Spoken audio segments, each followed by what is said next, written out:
पिछले एपिसोड में हमने देखा हमें एक कोड मिलता है जिसमें लिखा था साटान, जिसका मतलब बनता है द डेविल। लेकिन अभी भी इस कोड के 2 लाइंस बाकी है, तो हम अभी भी इसे साटान नहीं कह सकते। और वो 2 लाइंस थे, मैं कासल में एक लंबी नाक वाला विज़र्ड हूँ और 2 तलवारों से व्हाइट बैग को छेद करो। मैंने तो अभी इसे ढूंढना ही शुरू नहीं किया और ये तो मुझे अभी से डरा रहा है। ये लंबी नाक वाला विज़र्ड एक एलिफेंट हो सकता है और इसके साथ एक कासल आता है। तो ऐसी जगह जो लंदन में है वो है एलिफेंट एंड कासल। मैंने रैन को कहा एलिफेंट एंड कासल के स्टेशन के आसपास को देखने के लिए, क्योंकि वहाँ पे कोई क्लू मिल सकता है। जब मैं रैन को ये बात बता रहा था तब उनके पीछे से एक लेडी उनको देख रही थी।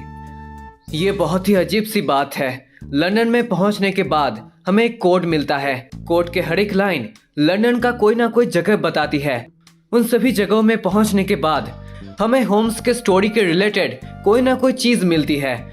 उन चीजों को समझने के बाद हमें एक लेटर मिलता है। उन लेटर्स को एक साथ जोड़ के हम एक वर्ड बनाते हैं। शायद इस वर्ड की मदद से ही कहाँ बॉम्ब ब्लास्ट होने वाला है इसका हमें कोई इंफॉर्मेशन मिले। तो आज के एपिसोड का नाम है होम्स रेवलेशन कोड ब्रेक।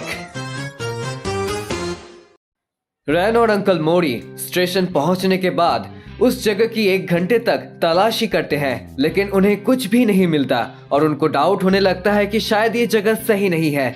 और मैं उनको कहता हूँ कि यही जगह वो हो सकती है, लेकिन शायद वो आसपास का कोई शॉपिंग मॉल हो। तभी अपोलो को एक सस्पिशियस आदमी दिखता है। जब से वो वहाँ पे है वो आदमी सिर्फ इधर उधर कर रहा है और उस आदमी के पास एक एटर्जी है जिसमें लिखा है आइडेंटिटी।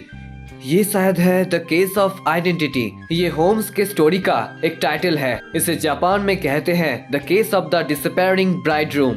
मैं रैन को उसके बारे में पूछने के लिए कहता हूँ। ऐसा लगता है कि उसे पैसा दिया गया था उस एटर्जी को लेकर वहाँ पे पूरे दिन खड़े होने के लिए। और इसी के साथ कालपिन ने उस आदमी को वो खाली ब्रीफकेस और वो ड्रेस भी दिया था जो उसने पहना हुआ है। मेरी पहली नजर हमेशा एक औरत की स्लीव में होती है, लेकिन एक आदमी में उसके ट्राउजर के घुटने देखना सबसे बेहतर होता है। तो फिर होम्स के मुताबिक उसके ट्राउजर के घुटने देखो। रैन उस आदमी के घुटने को एग्जामिन करके बताती है कि नहीं, उसके घुटने में कुछ भी नहीं है। तो मैं उसे कहता हूँ तो फिर उसे ऊपर रोल करने की कोशिश करो। रोल करने के बाद रैन को एक वर्ड मिलता है जो कि है यू। इंग्लिश के लेटर यू को अगर हम पहले वाले लेटर्स के साथ रखते हैं तो वो बनता है TNAASU। तो अब चीपर का लास्ट लाइन बचता है जो कि है ये मुझे व्हाइट बैग को 2 स्वर्ड से पियर्स करके सब कुछ खत्म करने को कहता है। लेकिन मैं अभी भी 2 स्वर्ड्स और व्हाइट बैग के पीछे अटका हुआ हूँ। ऐसी कोई बिल्डिंग या फिर जगह का नाम इससे नहीं मिलता। तभी मुझे डॉक्टर अगासा की चाय की कप में एक चीज दिखती है। ये एक चीनी मिट्टी का यानी कि पोर्सलन मार्कर का मार्क है।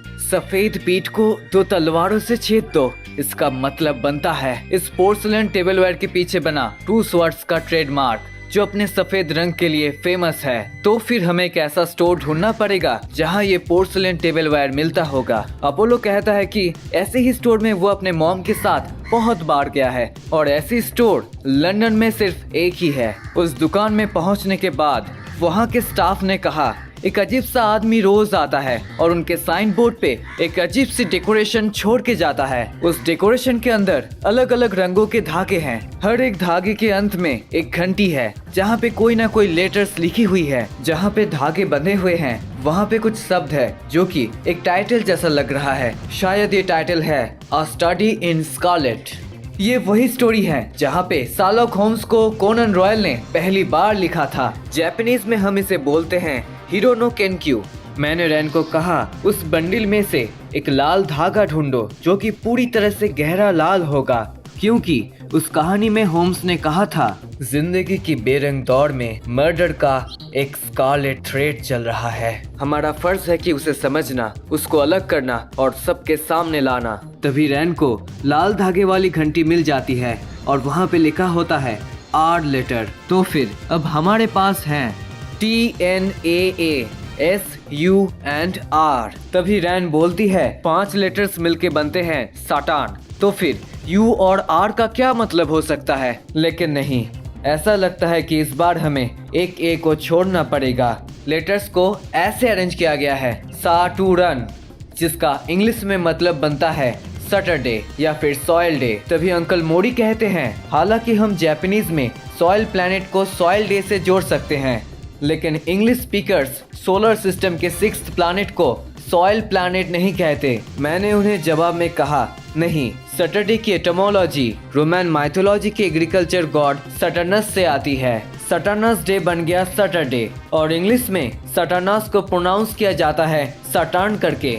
लेकिन आखिर सैटरडे को होने क्या वाला है और होगा कहाँ? अपोलो की मॉम अंधी है, लेकिन अपोलो की आवाज को सुनकर उन्होंने उनकी गाड़ी को रोकने को कहा, लेकिन फिर भी उनको कैसे पता चला कि अपोलो इस जगह पे हो सकता है? तो इसके जवाब में उन्होंने कहा, उन्होंने इस कोड को डिकोड किया था और इस जगह के बारे में पता लगाया। वो सच में एक सालोखियन होने के लायक हैं। वो फिर से अपोलो को बुलाती है और कहती है कि कल उनकी बेटी मिनर्वा का फाइनल देखने वो दोनों जाएंगे। तभी रैन अपोलो से पूछती है, अपोलो की मम्मी तो अंधी है, तो फिर वो गेम कैसे देखेगी?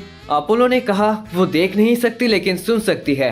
वो सुनने से ही पता लगा लेती है कि गेम कैसी चल रही है, और वो हमेशा फाइनल्स में जाती है। इसका कारण है कि पिछले साल फ्रेंच टेनिस फाइनल्स में उसकी मॉम नहीं गई थी, तो उसकी दीदी हार गई थी, इसीलिए वो हमेशा फाइनल्स में जाती है। अपोलो को फिर से गाड़ी में आने के लिए बुलाया जाता है, लेकिन अपोलो जाने से इनकार करता है और कहता है कि उसने सभी कोर्स के बारे में पता लगा लिया है, लेकिन अभी भी कौन सी जगह, कब और क्या होने वाला है ये अभी तक पता नहीं चला। तभी दूर से कालपिट ये देखता है और बोलता है कि मैंने तुम्हें एक चांस तो दिया था, लेकिन तुमने कोड को समझा नहीं। लेकिन ये तुम्हारी गलती है, तुम मेरे आखिरी रिवेंज को रोक नहीं सके। तभी अपोलो की मॉम अपोलो को बोलती है कि कोई बात नहीं, तुम्हारे पास होम्स अप्रेंटिस है, तुम लोग कर लोगे। ये सुन के कालपिट भी थोड़ा सा एक्साइटेड हो जाता है। अगले दिन रैन स्कॉटलैंड यार्ड जाती है, उनको ये समझाने के लिए इस कोड को कैसे सॉल्व कर सकते हैं और इससे कैसे सैटरडे बन रहा है। कालपिट कैसे सब कुछ बताया था, लेकिन स्कॉटलैंड यार्ड का एक ही जवाब था। उन्होंने कहा, कौन सा सैटरडे? और अगर हमें उस जगह के बारे में कोई इन्फॉर्मेशन नहीं है और कब ये होने वाला है, तो हम कुछ नहीं कर सकते। रैन ने मुझसे भी ये बात पूछी थी, तो मैंने उसे कहा भी था वो शायद किसी और काम में व्यस्त होंगे, तो फिर हमें ही ये काम करना होगा। तभी अंकल मोरी कहते हैं, लेकिन हमने तो उस कोड को सॉल्व कर लिया था, और क्या इन्फॉर्मेशन हो सकती है उस चीपर में? तभी मैं यानी कि कोनन ये बताता हूँ कि शायद ऐसा हो सकता है कि चीपर में अभी भी कुछ और छुपा हुआ है, जैसे कि चीपर में 2 बार ए था, लेकिन साटूरान लिखने के लिए हमें बस एक ए की जरूरत होती है। बिग बेन वाला ए 2 बार क्यों था? ऐसा भी तो हो सकता है यहाँ पे कुछ और भी छुपा हुआ हो। तभी रैन मुझे यानी कि कोनन से पूछती है कि क्या तुम्हारा ठंड ठीक हो गया? तो मैं कहता हूँ कि नहीं, मुझे अभी भी थोड़ा सा कोल्ड है। आखिर ये सबारा कैसा क्रिमिनल है जो अपने क्राइम से पहले एक चीपर देता है? तभी डॉक्टर अगासा बोलते हैं कि वो शायद एक खुद को बड़ा दिखाने वाला आदमी है। इससे पहले भी हॉस्टी थी, उसके साथ एक लेटर भी था। उस लेटर में उस रिडल को बहुत अच्छी तरह से समझाया गया था। वो शायद ये कहना चाहता है कि अगर रोक सकता है तो रोक के दिखा। तो फिर हमें इस कोड को जल्दी ही सॉल्व करना होगा और पुलिस को बताना होगा, लेकिन हमें सावधानी परखनी होगी, क्योंकि इससे पहले एक और हॉस्पिटल केस में पुलिस ने कैसे भी करके कोड को सॉल्व कर लिया था, लेकिन जैसे ही गया, लेकिन इस बार उसने चीपर को सॉल्व करके नहीं भेजा था। You are too late. अगर ऐसा है तो हमें उस चीपर को पूरी तरह से सॉल्व करना होगा और चुपके से उस जगह पे पहुंचना होगा और कालपिट को पकड़ना होगा। इसके बाद अंकल मोरी उस कोर्ट के सभी जगह के बारे में रिसर्च करने लगे, जहाँ पे घड़किन और सिटी हॉल रिवर टेम्स के ऑपोजिट साइड में था। रैन से पूछा जाता है, जब वो लोग उन जगहों पे पहुंचे थे तब उनको कोई सस्पिशियस दिखा था या फिर नहीं? रैन बोलती है कि हाँ, एक सनग्लास पहनी हुई एक औरत को उन्होंने देखा था, लेकिन रैन ये नहीं बता पाई कि वो असल में हार्डिस के पार्टनर के जैसा दिखता है या फिर नहीं, जो कि वाला है। कोर्ट के शुरू में ही बिग बेन था, तो अगर हम वहाँ से शुरू करते हैं तो दूसरे लाइन के मुताबिक हम एलिफेंट एंड कासल में पहुंचेंगे, उसके बाद सिटी हॉल में पहुंचेंगे जो कि थर्ड लाइन में था, और फोर्थ लाइन के हिसाब से हम पहुंचेंगे घड़किन में टेम्स नदी को पार करके। उसके बाद फिफ्थ लाइन के मुताबिक हम पहुंचेंगे Saint Bright Church. Sixth line के मुताबिक हम फिर से बिग बेन पहुंच जाएंगे और एकदम लास्ट में पोर्सलेन स्टोर जाते हैं तो ये बनता है एकदम बलून के जैसा। लेकिन ये तो अंकल मोरी का मानना था। ध्यान से देखने के बाद रैन ने एक चीज नोटिस की, ये एक बलून से ज्यादा एक टेनिस रैकेट की तरह दिखता है। और इस तरफ स्कॉटलैंड यार्ड के कॉर्प्स कार्ल पिट को ढूंढते हुए एक आदमी की इन्वेस्टिगेशन करते हैं। वो आदमी कहता है कि नहीं, उसने किसी को नहीं देखा, लेकिन असल में वो आदमी ही वो कार्ल पिट है जिसे वो लोग ढूंढ रहे थे। वो आदमी वहां से बच के चला जाता है और वो आदमी मन ही मन कहता है कि पुलिस के तरफ से कोई भी रेजिस्टेंस ना मिलने की वजह से उसे थोड़ा सा अकेला फील हो रहा है। ये उसका आखिरी बदला होगा अपने मॉम के लिए। ये सारी जगह पूरी तरह से शांत हो जाएगी, द विंबलडन टेनिस कोर्ट। और इस तरफ हमें सब कुछ पता लग जाता है कि विंबलडन टेनिस कोर्ट में ही शायद से वो बॉम्ब है। और इतना ही नहीं, मिनर्वा सान का टेनिस मैच भी आज 2 बजे है। लेकिन एक सवाल आता है कि अगर विंबलडन रॉन्ग होता है तो, लेकिन ऐसा नहीं हो सकता, क्योंकि अगर वो कार्ल पिट सभी बच्चों को कहता जिनको वो चीपर मिला है कि तुम्हारे आंखों के सामने कोई ऐलान नहीं किया है, तो फिर ऐसा हो सकता है उसने फेक लेटर्स इसलिए बनाए ताकि झूठे सुराग के पीछे हम लोग भागे। यानी कार्ल पिट का टारगेट है विंबलडन लेडीज सिंगल्स फाइनल। शायद इसका संबंध टेनिस से होगा, क्योंकि कार्ल पिट ने वो चीपर अपोलो को टेनिस कोर्ट में ही दिया था। शायद उस गेम में उसने कोई बुकी लगाया था। बुकी असल में एक बेट होता है। किसी भी गेम जैसे फुटबॉल, क्रिकेट या फिर टेनिस में अगर हम जीतने वाले टीम का सही अंदाजा लगा लेते हैं तो हमें पैसे मिलते हैं, लेकिन अगर अंदाजा गलत होता है तो हम बेट हार जाते हैं और हमारे सारे पैसे बर्बाद हो जाते हैं। हम ये जानते हैं कि कार्ल पिट की मॉम मारी गई थी हार्ट अटैक की वजह से लास्ट जुलाई में। उसके 1 महीने पहले उसने किसी गेम में अपने सारे पैसे लगाए थे, लेकिन वो बुरी तरह से हार गया था। उसी साल मिनर्वा सान भी फ्रेंच फाइनल्स में हार गई थी और वो फाइनल मैच जून में था। अगर सही से याद किया जाए तो मिनर्वा सान फाइनल्स तक अपने सारे मैचेस जीती थी, लेकिन फाइनल में चोट लगने की वजह से वो हार गई थी। तो फिर अगर हार्डिस को अपने सारे पैसे किसी एक पे लगाना होता तो किसी पक्के जीत पे ही लगाता। तो फिर ऐसा हो सकता है कि हार्डिस ने अपने सारे पैसे मिनर्वा सान के फाइनल्स में लगाए होंगे और इसी वजह से वो हार गया और उसके सारे पैसे चले गए और उसकी मॉम नहीं बच पाई। तो फिर कार्ल पिट का टारगेट हो सकता है मिनर्वा सान। और इस तरफ मिनर्वा सान के कलाई में उनको एक पेपर मिलता है और उस पेपर को देखने के बाद वो काफी ज्यादा शॉक हो जाती है। और इस तरफ ऑडियंस में अपोलो की मॉम और मिनर्वा सान के ओल्ड कोच बातें कर रहे होते हैं। मिनर्वा सान के कोच मिनर्वा सान के मॉम से पूछता है कि क्या ये सही है, हम हमेशा जनरल सीट में बैठते हैं, हम चाहे तो प्रीमियम फैमिली बॉक्स में भी बैठ सकते थे।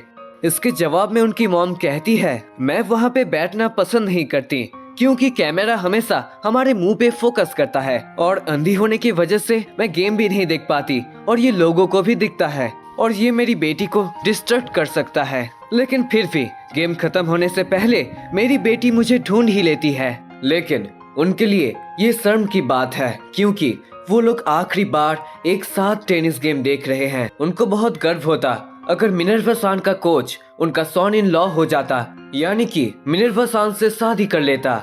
इसके जवाब में कोच कहते हैं उन्होंने पहले ही उनके हस्बैंड को छीन लिया है, अब उनके बेटी को वो छीनना नहीं चाहते और मिनर्वा सान के कोच अब किसी और की कोचिंग करवाएंगे क्योंकि मिनर्वा सान अब बहुत अच्छी खेलती है। अब उनके पास सिखाने के लिए कुछ भी नहीं बचा। और इस तरफ हम लोग बहुत जल्दी विंबलडन टेनिस कोर्ट पहुंचते हैं, लेकिन गेम ऑलरेडी शुरू हो चुकी है और हमारे पास एक भी टिकट नहीं है।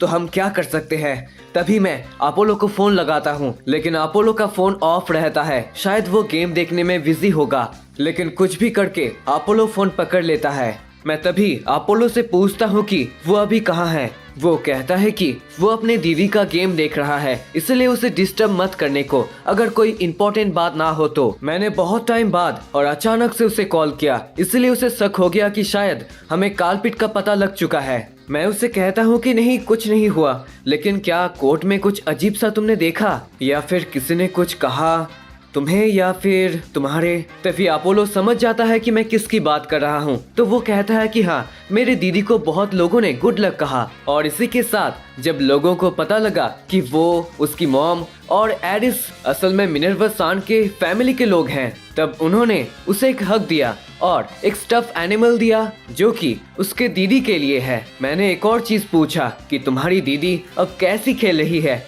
तब वो कहता है कि नहीं, सब कुछ नॉर्मल है। मेरे इतने सवालों की वजह से उसे पता लग जाता है कि शायद वहाँ पे कुछ होने वाला है और वो मुझे वही पूछता है। मैं कुछ भी करके उसे ये समझा देता हूँ कि नहीं, वहाँ पे कुछ भी नहीं होने वाला, मैं बस ऐसे ही पूछ रहा था, मैं बस तुम्हारे सिस्टर का गेम देखना चाहता था, क्या तुम्हारे पास कोई एक्स्ट्रा टिकट है। लेकिन नहीं, अपोलो के पास कोई भी एक्स्ट्रा टिकट नहीं था, लेकिन उसने कहा कि वो कोशिश करेगा।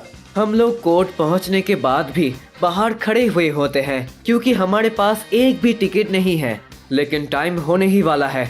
तो मुझे एक गलत आइडिया आया था, लेकिन उसे अप्लाई करने से पहले ही वहाँ पे वो औरत आ जाती है जिन्होंने हमें लंदन आने का टिकट दिया था, डियाना सान।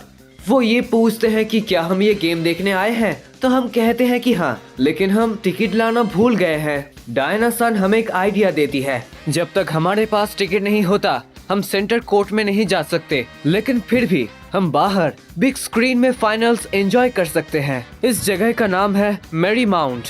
हम लकी हैं कि डायना सान के साथ स्टीयरिंग कमेटी का बहुत अच्छा लेन देन है, इसलिए हमें इस जगह का टिकट बहुत आसानी से मिल गया। लेकिन हमारा लक इतना भी अच्छा नहीं है कि हम सेंटर कोर्ट में जा पाए। लेकिन आखिर ये औरत है कौन, इनके पास इतने सारे एक्सेस कैसे हो सकते हैं। लेकिन अगर हम मैच के कंडीशन के बारे में बात करें तो मिनर्वा सान अपने टॉप कंडीशन में नहीं है। उनके सारे सर्विस नेट में लग रही है और वो 3-0 से पीछे है। और इस तरफ मिनर्वा सान बहुत ही ज्यादा चिंतित होती है और वो कहती है कि कोई मेरी मदद करो, मुझे हेल्प चाहिए, कोई भी हो वो मेरी मदद करो, मेरी मदद करो, होम्स।